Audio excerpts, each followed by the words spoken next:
Saudari-saudaraku terkasih dalam Tuhan Yesus Kristus, selamat pagi dan berkah dalam. Kita berjumpa kembali dalam renungan harian kita, Senin 6 Februari 2023. Hari ini kita peringati Santo Paulus Miki dan teman-teman martir Jepang. 40 tahun setelah kedatangan Franciscus Xaverius di Jepang, komunitas umat Katolik berkembang dengan subur. Diperkirakan sekitar 200.000 orang menjadi orang Katolik. Maka Kaisar Jepang tahun 1590 melarang agama Katolik dan mengusir para misionaris yang bekerja di sana. Mereka disiksa dengan harapan mereka akan meninggalkan iman akan Yesus Kristus. Di antaranya adalah Santo Paulus Miki, seorang imam pribumi, dan 25 orang lainnya yang ikut teraniaya.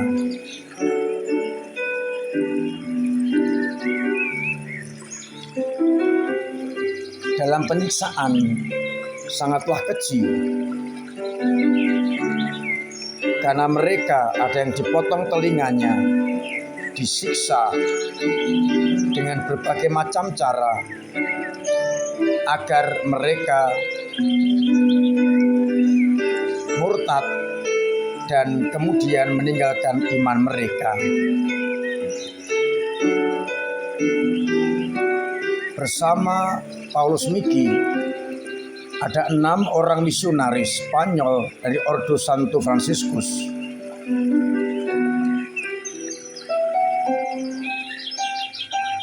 Juga 2 orang guru agama, yakni Yohanes Goto berumur 19 tahun dan Yakobus Kisei, yang keduanya sebenarnya sudah diterima di Novisiat SY di Miyako.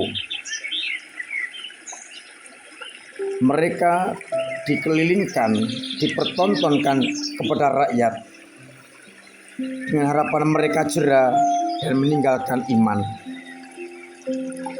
Kepada para penguasa, Paulus Miki berkata, "Apakah dengan penyiksaan ini kalian sanggup merampas harta dan kemuliaan yang telah diberikan Tuhan kepada kami?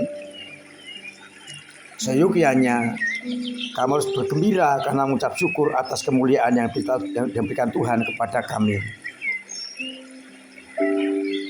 Akhirnya Paulus Miki dan teman-temannya digiring ke perbukitan di pinggir kota Nagasaki. Di sana sudah tersedia salib-salib yang akan dipakai untuk menyiksa mereka. Meskipun disalib, Paulus Miki terus berkhotbah untuk meneguhkan iman teman-temannya. Namun akhirnya para algojo jengkel dan lambung mereka ditusuk dengan tombak hingga mati. Saudara-saudaraku terkasih, kita bersyukur atas darah para martir Jepang yang gugur untuk membasahi tanah Jepang, dan harapannya benih akan bertumbuh, berkembang, sehingga kerajaan Allah akan dengan suburnya berada di negara Jepang. Bacaan-bacaan yang dipakai untuk Ekaris hari ini diambil di kitab Kejadian bab 1 ayat 1 sampai 19, berisi kisah penciptaan.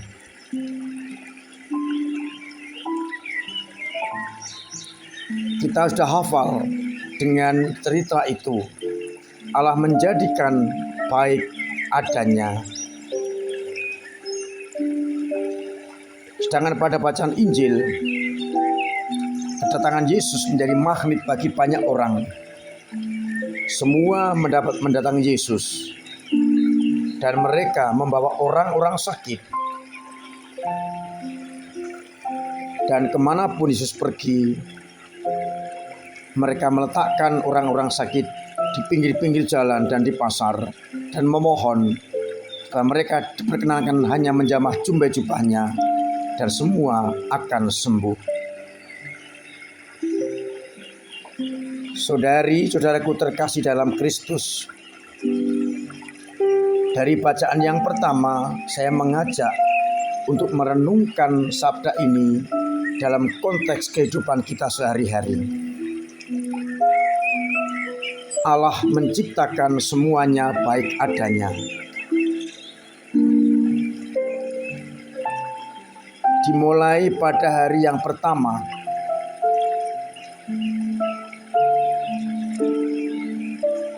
dijadikan terang. Semua baik adanya. Cakrawala baik adanya, dan seterusnya. Menjadi pertanyaan kita bersama, bumi yang diciptakan baik oleh Allah,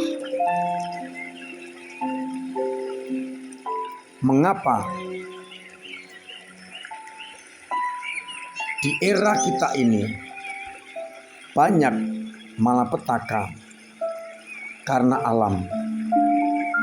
Entah gunung meletus, tanah longsor, banjir, dan sebagainya. Apakah Allah salah? Ternyata jawabannya tidak. Kita tidak memelihara bumi dengan baik, hanya mengikuti ego kita.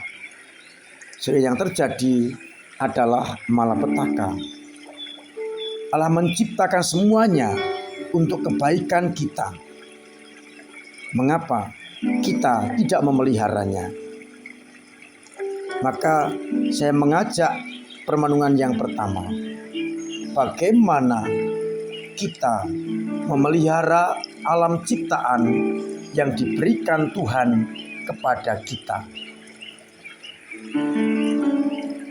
Apakah kita egois sehingga lupa memelihara alam ciptaan?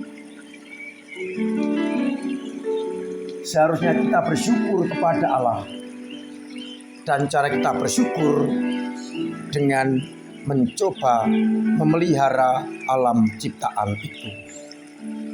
Sudahkah aku memelihara ciptaan Tuhan? Dari bacaan Injil, iman orang-orang begitu hebat. Mereka ketika tahu Yesus datang, berbondong-bondong datang kepada Yesus dengan harapan yang sakit akan disembuhkan. Mereka percaya Yesus menjadi penyembuh. Pertanyaan yang bisa kita munculkan, apakah hanya sebatas itu mereka mencari Yesus? Karena mereka berpikir dengan meletakkan orang-orang sakit dan Yesus dijamah jubah-jubahnya, mereka sembuh. Itu berarti iman mereka dangkal dan hanya mencari kesembuhan, bukan mencari yang lebih utama. Dengan kata lain, Yesus hanya diimani sebagai penyembuh. Bagaimana dengan kita? Apakah seperti mereka hanya menggunakan Yesus untuk hal-hal duniawi? Ataukah kita lebih dalam menerima Yesus sebagai penyembuh rohani kita, penyelamat kita, pembebas kita dari segala dosa? Seharusnya kita berlari-lari berusaha sekuat tenaga untuk setia kepada Yesus, agar akhirnya iman kita, hidup rohani kita semakin mendalam. Mari kita berlari kepada Yesus, menjamah jubah-jubahnya, agar Ia menjadi penebus kita, membebaskan kita dari belenggu dosa, dan terutama memelihara kita agar tetap setia di dalam iman untuk kehidupan yang kekal. Tuhan memberkati kita sekalian. Amin. Marilah kita berdoa. Bapa yang penuh kasih, kami bersyukur karena Engkau senantiasa membimbing melindungi kami. Namun tak jarang kami kurang setia karena hanya mencari Engkau, cari putra-Mu untuk kepentingan duniawi. Sadarkan kami agar kami mencari putra-Mu untuk keselamatan abadi. Jauhkan ketamakan duniawi dari hidup kami dan perkuat hidup rohani kami. Semoga akhirnya kami semakin mampu untuk setia hanya kepada Yesus putra-Mu. Berkati umat kami yang sakit, sembuhkan dan berikan kegembiraan. Yang punya beban berat, Engkau ringankan. Yang punya persoalan, Engkau bantu mengurainya, sehingga semuanya lepas. Dan yang sudah ekonomi, Engkau bantu lewat samanya. Biarlah akhirnya umat merasakan kasih sayang-Mu, dan mereka akhirnya sungguh-sungguh hanya mencari Yesus putra-Mu untuk kehidupan yang kekal. Untuk itu ya Bapa, semoga Engkau senantiasa mendampingi dengan berkat-Mu, Bapa, Putra, dan Roh Kudus. Amin. Saudara-saudaraku terkasih, saya mengingatkan agar tetap menjaga kesehatan. Poster kedua, pola hidup sehat, cuci tangan, pakai masker, dan jauhi kerumunan agar kita terbebas dari virus corona. Saya informasikan tanggal 11 hari Sabtu jam 10 bertepatan dengan Hari Orang Sakit Sedunia. Gereja mengadakan Ekaristi untuk orang-orang sakit, diteruskan dengan pengurapan orang sakit. Panjenengan yang sakit atau ada saudara yang sakit, silakan datang untuk mohon belas kasih Tuhan, mohon penyembuhan agar Tuhan menjamah orang-orang yang sakit ini dan akhirnya disembuhkan. Terima kasih untuk semua kontribusi kepada gereja, baik lewat doa-doa kita, tenaga-tenaga kita, dan dana kita, agar akhirnya gereja tetap bisa melayani umat dengan sebaik-baiknya. Pembangunan kita mendekati akhir, pengecatan, dan akhirnya finishing. Mudah-mudahan saat Paskah nanti sudah bisa kita pakai. Sebenarnya kita masuki masa Prapaskah yang akan diawali pada Rabu Abu tanggal 22 nanti. Perayaan Ekaristi Rabu Abu dilaksanakan Selasa sore jam 6, Minggu sore jam setengah 6 pagi misa harian, dan Rabu sore jam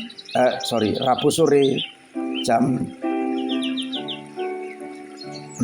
Saya ulang, Selasa sore jam 6, Rabu pagi setengah 6, Rabu sore jam 6. Umat yang punya daun palma kering mohon bisa dikumpulkan di gereja, dititipkan di satpam untuk dikumpulkan poster untuk dibakar, untuk dipakai Rabu Abu.